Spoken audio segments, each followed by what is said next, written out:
Hello বন্ধুরা, চন্দন গাছে এত বিষাক্ত সাপ কেন থাকে? আপনি হয়তো বা শুনে থাকবেন চন্দন গাছে বিপুল পরিমাণে সাপ পাওয়া যায়, কিন্তু আপনি কি কখনো ভেবে দেখেছেন যে শুধু চন্দন গাছই কেন? কারণ এমন অনেক গাছ আছে যে গাছগুলোতে সাপ খুব আরামেই থাকতে পারে। তো চলুন মায়াজালের আজকের এপিসোডে সাপের এমন রহস্যমূলক কর্মকাণ্ড সহ সাপ সম্পর্কে আপনার না জানা আরো অনেক রহস্যর উদ্ঘাটন করা যায়। তো স্বাগতম আপনাকে মায়াজালের আরো একটি নতুন এপিসোডে।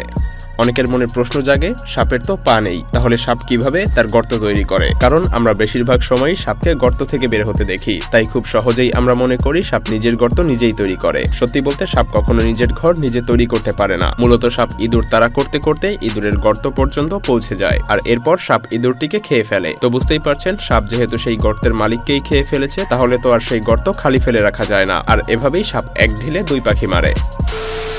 আচ্ছা, সাপ কি শুনতে পায়? কারণ এদের তো কান নেই। এটা শুনে আপনি নিশ্চয়ই ভাবছেন যে সাপ যদি শুনতে না পায় তাহলে শব্দের প্রতি তারা কিভাবে এমন রিয়্যাক্ট করে। তো চলুন এবার এর রহস্য উন্মোচন করা যাক। সাপের চোয়ালে এক বিশেষ প্রকারের হাড় থাকে, যাকে কোয়ার্ডেড বোন বলা হয়ে থাকে। হ্যাঁ, সাপ এই হাড় দিয়েই যে কোনো শব্দকে অনুভব করতে পারে। বলা চলে এই হাড় কানের বিকল্প হিসেবে কাজ করে। সাপ তার মুখের সেই হাড় দিয়ে সামনের কোনো কিছুর অবস্থান বুঝতে পারে, আর তারপর সাপ তার জিহ্বা দিয়ে শত্রু নাকি শিকারী সেটা ডিটেক্ট করতে পারে। মুখের সামনের ছিদ্র দুটি বলে দেয় যে সামনে অবস্থানরত প্রাণীর শরীরের আকার আয়তন কত বড়, আর সাপ এগুলো দিয়েই তার চোখ কানের কাজ চালিয়ে নেয়। আপনি কি জানেন সাপ কেন তার খোলস পরিবর্তন করে? পৃথিবীতে হাজার হাজার প্রজাতির সাপ বছরে 4 থেকে 5 বার তার খোলস পরিবর্তন করে। আসলে এর প্রধান কারণ হলো সাপ প্রতিনিয়ত বড় হতে থাকে, কিন্তু তার শরীরের বৃদ্ধির তুলনায় সাপের খোলস বৃদ্ধি পায় না। ফলে সাপের দ্রুত বৃদ্ধির কারণে তার চামড়া এতটাই টাইট হয়ে যায় যে সাপ ভালোভাবে নড়াচড়া করতে পারে না। তাই বাধ্য হয়ে তাদেরকে পুরনো চামড়া দেহ থেকে বের করে ফেলতে হয়, আর তারপরে সাপকে একটু ভিন্ন রকম দেখা যায়। তো বুঝতেই পারছেন সাপ কেন তার খোলস পরিবর্তন করে। আচ্ছা, কোনো সাপ যদি আপনার পেছনে তাড়া করে, তাহলে আপনি কি সেই সাপের সাথে দৌড়ে পেরে উঠবেন? হ্যাঁ, অনেক প্রজাতির সাপ আছে যার সঙ্গে আপনি পেরে উঠবেন। তবে আমাদের পৃথিবীতে এমন অনেক প্রজাতির সাপ রয়েছে যেগুলোর সাথে দৌড়ানোর কথা তো দূরে থাক, আপনি সেগুলো কল্পনায়ও আনতে পারবেন না। পৃথিবীর সব থেকে দ্রুতগতি সাপের কথা বললেই প্রথমে বলতে হয় ব্ল্যাক মাম্বার কথা। পৃথিবীর সব থেকে দ্রুতগতির এই সাপ প্রতি ঘন্টায় 20 কিলোমিটার বেগে ছুটে চলতে পারে। তো বুঝতেই পারছেন, এই প্রজাতির সাপ যদি আপনার পেছনে তাড়া করে তাহলে স্বাভাবিকভাবেই বলা যায় আপনার আর রক্ষা নেই। তবে সৌভাগ্যবান হলে আপনি বেঁচে যেতেও পারেন। তাছাড়া এই সাপের বিষ এতটাই বিষাক্ত যে মুহূর্তের মধ্যেই একজন পূর্ণাঙ্গ মানুষকে মেরে ফেলতে সক্ষম। আপনি কি জানেন কিভাবে সাপ অন্ধকারে রাতের বেলায় কিভাবে এত অ্যাকুরেটলি আক্রমণ করতে পারে? চলুন এর উত্তর জানা যাক। আপনি যদি সাপের মাথা ভালো করে খেয়াল করে দেখেন, তাহলে আপনি অবশ্যই সাপের মাথায় দুইটি ছোট ছিদ্র দেখতে পাবেন। আসলে সাপ তার এই ছিদ্র দ্বারা হিট ডিটেক্ট করতে পারে, অর্থাৎ সাপ দূর থেকে কোনো প্রাণীর শরীরের তাপমাত্রা অনুভব করে সেই প্রাণীর আকার আয়তন এবং সবকিছুই খুবই সহজেই বুঝতে পারে। হ্যাঁ, ইঁদুরকেও সাপ একইভাবে আক্রমণ করে।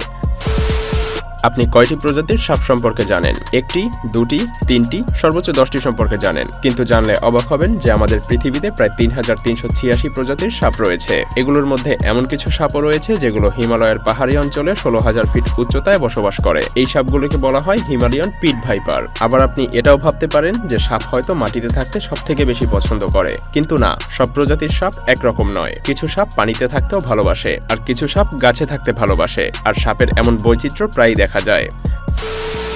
সাপের সাথে কি বন্ধুত্ব করা সম্ভব? বেশিরভাগ মানুষ হয়তো আমরা এটা কল্পনাও করতে পারি না, কিন্তু আমাদের পৃথিবীতে এমন অনেক ভিন্ন প্রজাতির মানুষ রয়েছে যারা শুধুমাত্র সাপের সঙ্গে বন্ধুত্বপূর্ণ সম্পর্কই নয়, তারা অন্যান্য পোষা প্রাণীর মতো করে দুধ কলা দিয়ে নিজেদের ঘরে সাপ পুষে থাকে। জানলে অবাক হবেন, আমেরিকাতে বসবাসকারী মানুষদের প্রায় 4% মানুষ কুকুর বিড়ালের মতো করেই সাপ পুষে থাকে। একটি সার্ভে থেকে জানা যায় আমেরিকাতে 11,50,000 মানুষ সাপ পুষে থাকে। জানলে অবাক হবেন যে এই সংখ্যাটা পৃথিবীতে দিন দিন বেড়েই চলেছে, কারণ সাপের প্রতি মানুষের ভালোবাসা দিন দিন বৃদ্ধি পাচ্ছে। আবার এটাও জেনে রাখুন যে মানুষ কোন প্রজাতির সাপ বেশি পুষতে ভালোবাসে। এসব মানুষদের পছন্দের তালিকায় শীর্ষে রয়েছে বল পাইথন, আরেকটি হলো কর্ন স্নেক মর্পস। এই দুই প্রজাতির সাপকেই মানুষ পোষা প্রাণীর মতো করে পুষতে খুবই ভালোবাসে।